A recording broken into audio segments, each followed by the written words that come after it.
and declaring that abundance is not and doesn't have to be a fantasy. It's actually a strategy. Your goals should reflect what you want to accomplish and where you want to go, Right. not just what you can afford to do.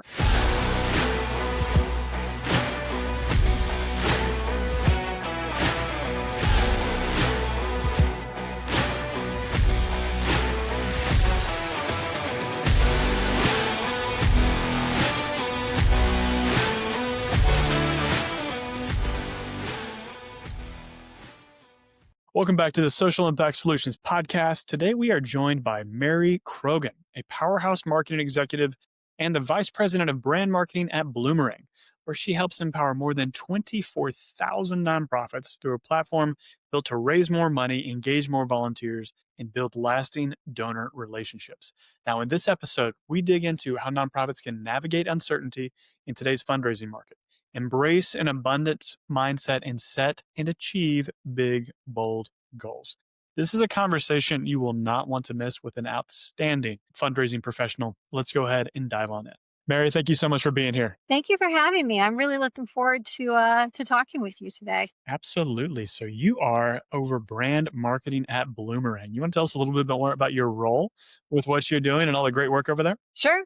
Yeah, so I head up brand marketing, and my responsibility for the organization is to ensure that how we show up in the market is reflecting our mission, our vision, that we are staying true to who Boomerang is and our core identity. That's fantastic. And if you just wanted to give us like the 30-second snapshot of what that is for Bloomerang, I'd love to hear that. Yeah, no, I'd love to. We've just relaunched the brand a couple weeks ago, so this is really timely.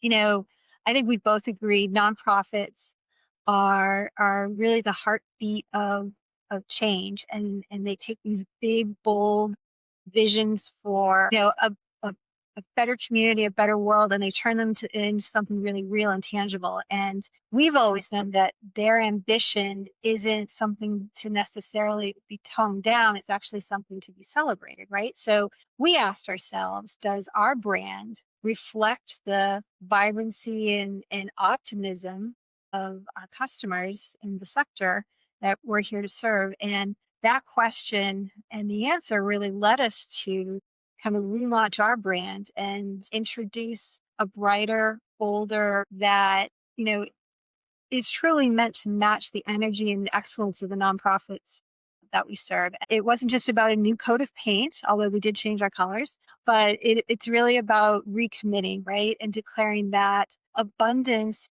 is not and doesn't have to be a fantasy. It's actually a strategy. And that nonprofits, they don't need to be defined by what they lack, but by how boldly they lead, right? And we wanted every part of our identity to reflect that. And, we have this new look and feel, and it's still unmistakably us, but it's more aligned than ever with who we serve and what we. That's fantastic. I really love abundance as a strategy. I think that's something that we can lean into very strongly in this conversation. So For I've sure. been aware of Bloomerang for many years, right? I've been in the nonprofit space for a long time. And I'm really excited to hear from your perspective, because rebrands can be brutal, right? That is not an easy It's a lot undertaking. of work. How was it as a team? How was it leading the charge for that? Yeah, no, I've done this a couple times in my career prior to Bloomerang, and I can honestly say that we're very fortunate in that our team is one that is very collaborative and supportive of one another, and the rebrand and relaunch, it went really smoothly, more so than I've seen in past exercises like this. I think I can credit that to, we started this initiative over a year ago, so a lot of planning went into it, and we were very focused on the details, and it's just reflecting to just the culture and the people that work at Bloomerang, and how they approach their work and their peers and our customers too. It's a very supportive group. Yeah, I'm on your website right now. I'm liking what I'm seeing. You all did a Great. great job with this. Really, really Great. Thank you. Thank you. Thank you. great headlines like generosity is within reach. I just love these headlines that you have here. One of my favorite is, you're going to need a bigger goal. And that's sort of a central element in all of this. It's don't just assume that, hey, achieving what we achieved last year is going to be good enough. Open yourself up to the possibility and this abundance mindset and set bigger goals for yourself. And if you do that and you can start to shift that mindset, you can accomplish some pretty impressive results. Let's lean into that. So let's acknowledge the obvious is September of 2025, for anyone who's Mhm. wondering. A lot of people have lost funding, right? There's been a lot going on. It is a little bit of a roller coaster from a lot of different, you know, sectors within the industries within the nonprofit sector. While at the same time, we've seen like our clients, we've had some clients that we just onboard and they lost half of their funding from USAID. And we're seeing other clients that are doubling in revenue because they're focusing on different strategies. And so not everything is the same, right? Not everything is bad, not everything is good. It's typical, right? We're talking about an entire sector. But you said something a few minutes ago that I think is so, so smart. Abundance as a strategy. And before we lean into that, let's talk about scarcity as a strategy and where that leads us to. Let's just sort of go down the negative before we can talk about like what's the pot of where does scarcity as a strategy like lead us? It's a great question. And, scarcity and that mindset is something that, there's a cost associated with thinking that way. So it's, you know, this mentality of doing more with less. You ultimately end up achieving less. And there's lots of hidden costs here. You think about there's donor churn. If you're pulling back and not investing in things like stewardship and communication and building relationships with your donors and your constituents, that's going to lead to a low donor retention rate, right? You think about burnout and turnover. That's a real cost. That do more with less mentality, it really puts a burden on your staff. And that turnover has some real tangible costs when you think about having to recruit new people, training new people, the institutional knowledge that goes out the door with them, right? And that a lot of times is very tangible, but then there's also the intangible, which is the impact it can have on your organization's culture.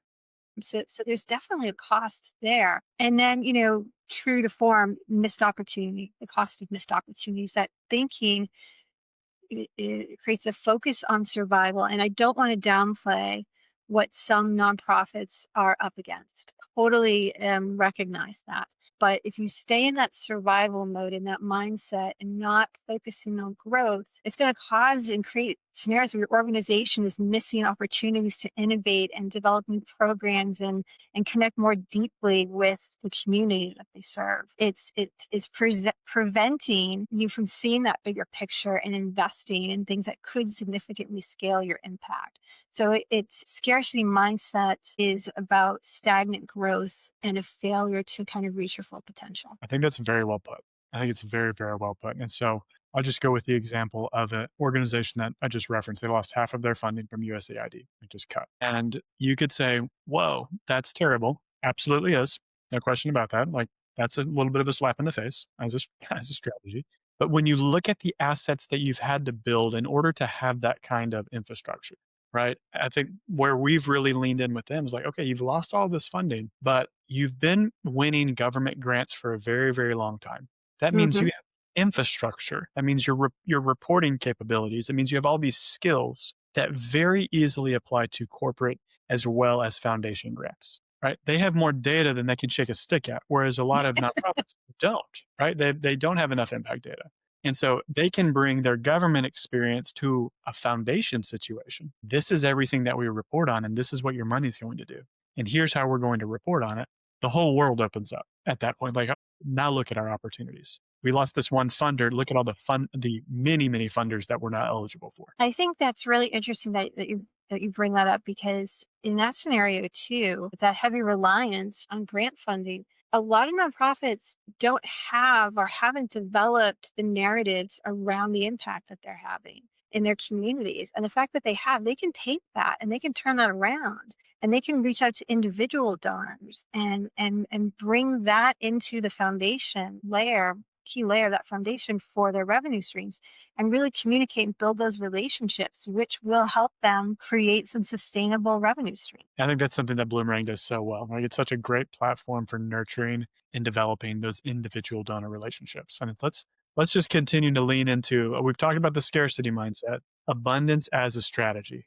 You mentioned this before our call, the wealth transfer that's taking place. What's the number? 70 trillion? Is that what you said earlier? Yes, it's 70 trillion with a T in wealth is going to transition from baby boomers over the next 20 years. And that's going to significantly alter, the philanthropic giving landscape and making diversified funding and having this robust sort of individual donor strategy, right? It's going to be vital for resilience and growth. So, in case anyone's wondering, that T trillion means a lot. A lot more than you think is a lot. If it were 70 billion, that would still be a lot, but 70 trillion is a whole lot more. For sure. And it's this great opportunity because young people, whatever age, they're finding themselves in an entirely different scenario, right? They're like, we just inherited whatever number, whatever million, hundreds of thousands, however much money. They now have this responsibility, or they feel this responsibility because you see this boomer generation, millennials, Gen Z, Gen X. This is a very generous series of um, excuse me, generations. They want to be active. They want to give. It's a very, very generous series of generations. And so being able to be ready to accept that, be ready to nurture, or have already begun the relationships of nurturing before they make all that huge amount of revenue is incredible, right? Absolutely. I have 2 somethings, and I see it, especially in my daughter, as a generation, as a young person. They're really looking for a couple of things. They impact is important to them, and feeling like they are creating a personal impact when they're supporting an organization is important to them. So communication is key, and bringing that impact back to them and will build loyalty and trust and engagement. And they don't know how to write a check. I mean, we have to think about how they've grown up, the environment they've grown up in. It's a digital first world to them, and we need to meet them where they are. We need to make sure that our platforms and our mechanisms for donating again reflect where they are and their expectations that have been created as a result of growing up in an Amazon.com world, I guess. And just touching on that, the impact piece again for a minute. And I mentioned this before we started on recording, is that there's a huge missed opportunity here when it comes to communicating impact. We did a survey, and 65% of donors indicated that they want those frequent impact reports, but only 36% of nonprofits are actually delivering them. That's a huge gap, and filling that gap with some form of consistent communication doesn't have to be this big lift, overwhelming, like quarterly report that you do as a nonprofit organization. It doesn't have to be that. It can be as simple as capturing one of your customer or client stories and sharing that in email or in a newsletter, and doing that at some regular cadence and expressing that as a follow-up to a donor. It means everything. It does. You're 100% right. What I'm about to cite is not our research, but the social impact a nonprofit creates is the number one reason why donors give. The primary driver. And what you were just talking about, 65% of donors saying, give me the impact report. They're saying, give me more information. They're saying, email me, call me, send this to me in the mail. Whereas so many organizations think, oh, if I email them more than once a quarter, I'm going to bother them. And with this generation, with these the next generation donors, you can't communicate too much. That's my feeling. That's my feeling. I think you're absolutely right. You're absolutely right. And it's just think if you email somebody once a month, that's only 12 touch points a year. You know? Yeah. And, as someone who, I started my career a very, very, very long time ago in uh,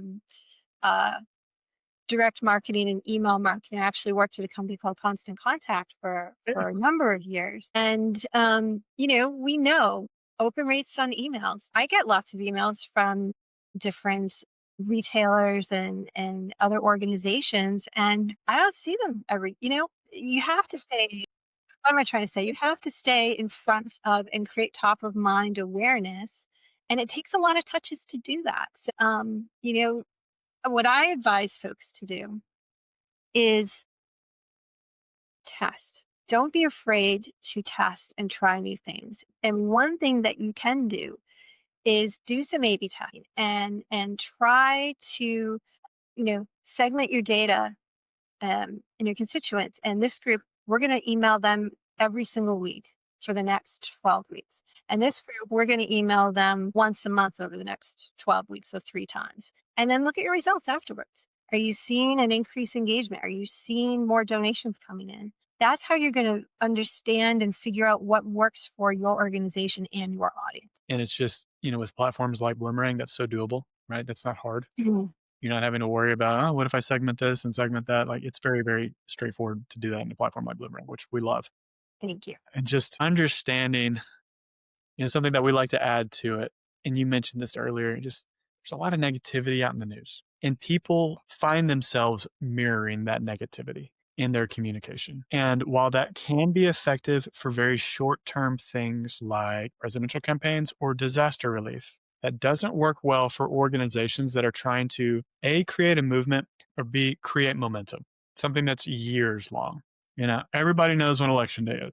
So like the bad news is gonna end at election day.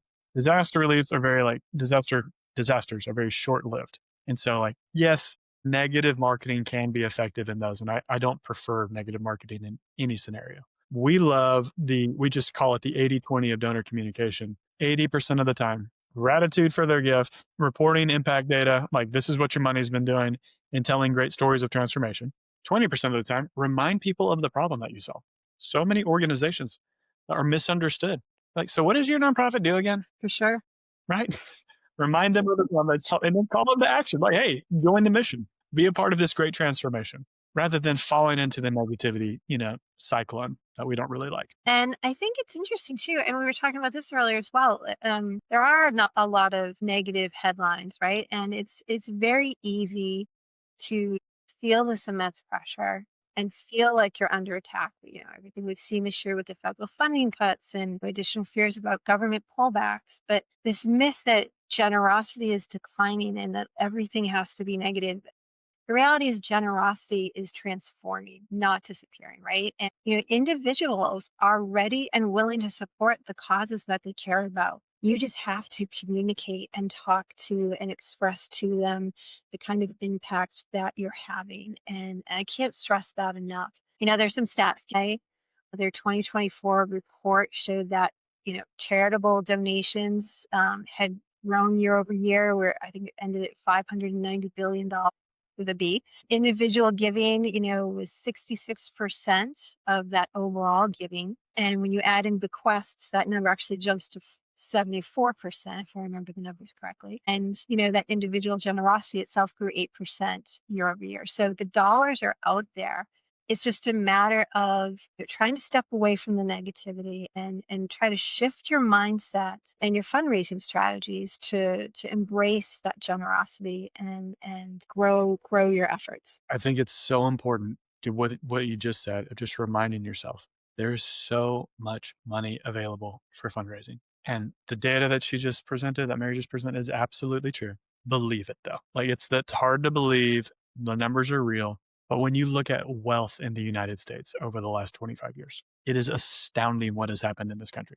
It's astounding. It's happened. And it's also true worldwide, but like just in the US, so much wealth has been created. That means a lot of opportunity for nonprofit fundraising so you can just accelerate the impact of your work. These are good problems, just to be clear. These are really, really good things. You know, Folks ask sometimes, okay, so how do we make that shift the mindset to abundance? And there's one thing I'd love to share, and it's something that we actually do at Bloomerang, and it's about setting goals and then developing a strategy to get there. And there's two pieces to that. From a goal perspective, set a double-digit growth goal, right? Let your mission, not your budget, not these restrictions that you're experiencing necessarily guide or limit your ambition. Your goals should reflect what you want to accomplish and where you want to go, not just what you can afford to do, right? So don't settle for the status quo. Create a bold goal for your organization. And I know it's really hard. It's hard for us sometimes with Boomerang too in our day to day, but you got to create the space and get out of the weeds, right? And think about your strategy. And I do this with my teams, and we apply a framework called Stop, Start, Continue. And it's about looking back over the last 12 months and identifying and looking at everything that we've done and what has worked well, what helped us achieve our goal, what met expectations or exceeded expectations, testing that we might have done, what really has a glimmer of helping us get to that next milestone. Those are the things that you want to continue, right? And in the same vein, all right, well, what didn't work? What fell short? What just didn't pan out? Okay, those are the things that you want and you have to stop doing. Your time and energy is a precious resource. You don't want to be investing yours or your team's in things that don't work. So stop doing those. There's no harm in pulling the plug on something, because what that does, it frees up time and space so you can innovate, so you can test, so you can try new things. And that's the start piece. What are some things that you want to start and that will help you and bring you along in a journey towards your goal? Great advice. That's great advice. And then just wrapping that up with continue. What are the things that we want to keep doing that are working that we don't want to stop? Yeah. We use this term called fail forward internally. And I think this applies here too, is really like create and start to nurture a test and learn culture in your organization and create that safe space so people feel like they can try things, right? The A B testing I talked about a minute ago, maybe try a new event format or, and I know there's some hesitancy in our nonprofit space around AI, but yes, it can be overwhelming. But just take one project, one campaign, one effort, and start testing out some AI tools. And you'll start to see, wow, this is actually going to save us a lot of time. Or wow, I would have never thought of that. This is a great thought partner that I can use for brainstorming. Take those small incremental steps and then you fail forward. You figure out very quickly what works, what doesn't. Okay, great, move on, go forward. And then you get into this cycle of continuous sort of improvement and growth. I think that's so well said, Mary. Thank you so much for those two frameworks that you just talked about. Let's go back to the stop, start, continue. In the nonprofit space, I mean, the average person's wearing like 5 hats, right? Mhm. And I think when you realize, okay, I'm wearing 5 hats, this is where we have the stop, start, continue conversation. The only reason you're wearing five is because you put five on, right? I'm saying this more for myself, right? I'm guilty of Sure. this. I put lots of hats on. And my team is probably laughing when they hear this, like, yeah, and he doesn't take them off, right? It's just one of those things. And so this is a do as I say, not as I do. I'm sort of preaching Sure. to myself over here. But thinking, okay, and let's be even more specific. Let's talk about this from a marketing standpoint, development standpoint, like a program standpoint, and an operations standpoint. How many hats from how many of those different departments are you wearing? For Right? sure. Gets messy, right? Gets real, real messy. And so if we're just gonna talk about marketing and development, you know, you might have an amazing individual donors, fundraising program, and you're trying to get grants off the ground. You're like, why are we trying to do something that's so different than what our bread and butter is? If our bread and butter is individual donors, what's stopping us from getting 2 times, 3 times, 5 times the amount of individual donors we currently have? It's a lot easier to get better at something you're already somewhat good at than to start something that you're really bad at that's going to take years to get good at, if that makes sense. Now, there will be No, a time where it makes sense to do that, but it might not be today. and that's exactly right. I think it's about assessing the opportunities that are in front of you. And like if your program, like you said, is focused on individual donors, if you look at that program and realize, you know what, we're doing well with this, but we've only scratched the surface. Okay, double down on that. If you've created a framework and a process, double down on that, make it even better and stronger. Introduce some additional testing into that program so you can make it incremental and better. That goes back to, hey, yeah, don't settle for the status quo. And sometimes that means, hey, something's working. Okay, we're not gonna touch it now. No, no, you've got to keep innovating. You got to keep trying new things. And it can be in the construct of just one sort of layer of that potential foundation that you're building from a funding stream perspective. Such a good point. You don't have to do, or like you said, be doing 10, 12 different major initiatives because, that's where the burnout comes in. I think it's also important. We were just talking about this internally last week, and our CEO brought this up on a call just this week. And it's, burnout and the turnover a lot of times is the byproduct of not being able to articulate and demonstrate as a leader the progress that you're making and communicating that to your team. Because if everybody's working super hard and you don't feel like you're making any headway, and we're not meeting our goals, and it's just more and more and more, yeah, that's going to lead to burnout. But if you're able to create a path to success and a path for reaching those goals. And you've applied that stop, start, continue framework, and you've gotten laser focused on these are the three things, let's say, that we do these three things, we will hit that double digit growth goal. Focus in on that and then continuously report out to your team the progress that you're making. And if you can do that, that's how people draw energy. That's how they get excited. That's what we do at Bloomerang. And, we march towards certain goals and we're constantly doing readouts internally and helping everyone see and understand the impact of the work that they're having and how we are making progress. And that's really, really important. Mm, I love that. Let's lean in on what you're saying. It's so valuable. So, what is the average growth for nonprofit? I think it's like 8% a year. The average nonprofit grows around 6 to 8% per year. And you're saying, In terms of revenue, I think in terms of revenue, I think it's ballpark in there. And you're saying, let's set double digit growth. I think it's really important for people to understand how achievable and attainable double digit growth is, despite your size, right? So, if you're less, let's say you're $500,000 a year organization, we're only talking about adding 50 grand per year or that year to get a 10% growth rate. And I think this is something that people shy away from. And something I found to be really helpful is fundraise for the size of the problem you're trying to solve. You're an organization that is solving an important problem. What is the size of that? Whether it's food insecurity, homelessness, maternal and child health, whatever it is, try and figure out. This is what our team does. Like we help organizations quantify this problem. But go ahead, figure that out and how costly it is. Because otherwise, we're going to grow by 10%. We're going to grow by 6%. Like, well, that's not going to move the needle on the problem. And your organization exists to solve the problem, not exist to grow by 5%. It exists to go solve big problems, and donors write big checks for big problems. So, like, put yourself in a position to do what Mary's saying. Set some big, hairy, audacious goals. But man, do it for the impact. Do it for the problem that you're trying to solve. And just really throttle down. yeah, and I think one of the things that, our commitment and our belief in abundance, right? And everything we've been talking about is exactly why we built the Bloomerang Giving platform. And we didn't want to just create another fundraising tool. There are plenty of those out there. Our CEO, Dennis Foy, he states this really, really well. We want to help nonprofits escape sort of this hamster wheel, right?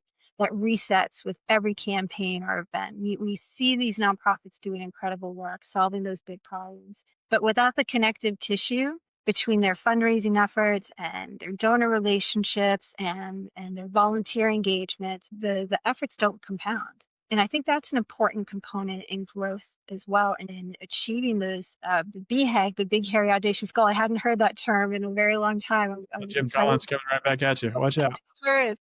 So we designed the platform to close that infrastructure gap, right? To unify data. So every interaction becomes part of this sort of continuous relationship build, and they can see that, and it helps them turn that generosity into real growth. It's about unlocking what's already there, like we were discussing with the individual donor programs, and unlocking that potential, and that's just waiting to be activated. And our customers, we see all these industry stats, and then we look at what our customers are achieving, and it's really gratifying. I mean, they're increasing revenue by 47%.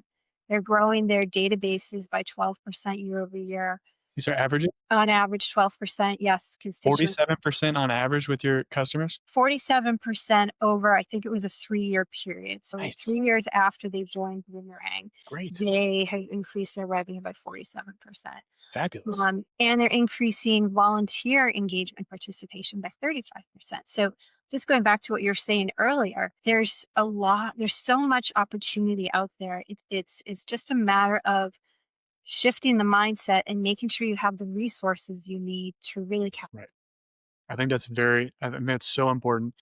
And goodness gracious, how many customers do y'all have? I mean, for those kinds of averages, that's fantastic. Yeah, we are, I think last count was 22,000 customers at this point. Kind of averages. These are fantastic numbers. Yeah. Because obviously the top 10 and top 25%, these are much, much larger. And so for the average to be that high, that's fabulous. That's very exciting. Yeah. And, when you look at our customer base, it isn't kind of a bell curve. It's pretty well distributed across organizations of all different sizes. Certainly we have a lot in the middle, but there are still a lot of small nonprofits that rely on Bloomerang. But at the same time, there's also a lot of larger nonprofits too in that mix that are realizing some really impactful growth as a result of tapping into the tool sets and making the most of it. Well, the other thing that y'all done really well is that you're buying more tools, buying more companies, or building more tools internally to provide more resources for the nonprofit community. So that's something that is very exciting. You're either building things internally or you're acquiring new companies. And your pricing is remarkable for organizations to take advantage of. And so it's one of those conversations like, great, now you're in the Bloomerang ecosystem, right? You don't just use Bloomerang as a product. You're part of the ecosystem, which is very exciting. Yes, we've done, hats off and credit to our engineering team and our product management team. We've done some amazing work over the last, let's say, year and a half in particular, integrating everything into this single unified platform and layering on new functionality. We actually have a couple of really interesting things coming into play here in just the next couple of months that we'll be talking about soon. So, and we just introduced a journey automation functionality so that folks can automate those communications that are just so essential to building relationships, right? So yeah, there's a lot of great things happening. We're very, very excited. That's so great. And just being able to automate these journeys, but design these journeys. So you get to be intentional about Yes. how do we want to put our best foot forward when we're greeting people, welcoming them into our nonprofits community. It's wonderful that you're doing that. It's absolutely wonderful. Hey, this has been such a fun conversation. We've talked about abundance mindsets. We've talked about, I think the stop, start, continue is something that people can just apply today and really put to work. Failing forward, I think it's such a great heuristic for them to work with as well. What would you want to leave people with so they can just really think about how do I view the rest of 2025 or go into 2026? There's a lot more money out there than I realized. Let's have that abundance mindset. But what are your thoughts? Yeah, no, we covered a lot in a short period of time. This is great. I think parting words. I think the challenges around the federal funding freezes and the rising demand that a lot of organizations are trying to serve is incredibly real and can be disheartening, right? But I encourage people, don't be discouraged. Like I said, the generosity it's alive, it's well, it's out there, and there are individuals that are ready and willing to support your mission. Your job now is to really take a look at the potential for growth and sustained generosity that's in front of you. And it's really up to us to rethink, how do we connect with donors and build that trust and strengthen the relationship so you can, take advantage of this wealth transfer and all of the wealth that's been created, and engage and create that meaningful impact. Fantastic. Mary, this has been such a fun conversation. I love everything you had to say and just thrilled that people get to find out more about Bloomerang if they don't know already and all the great tools and all the great features that you have rolling out really soon. This was wonderful. Thank you for having me today. Absolutely. Well, I'm excited to get to share everyone with the free resource that is coming for you guys to take Mhm. advantage of. You'll definitely be able to see that link in the description. Mary, thank you so much. This has been fantastic. Thanks. Take care.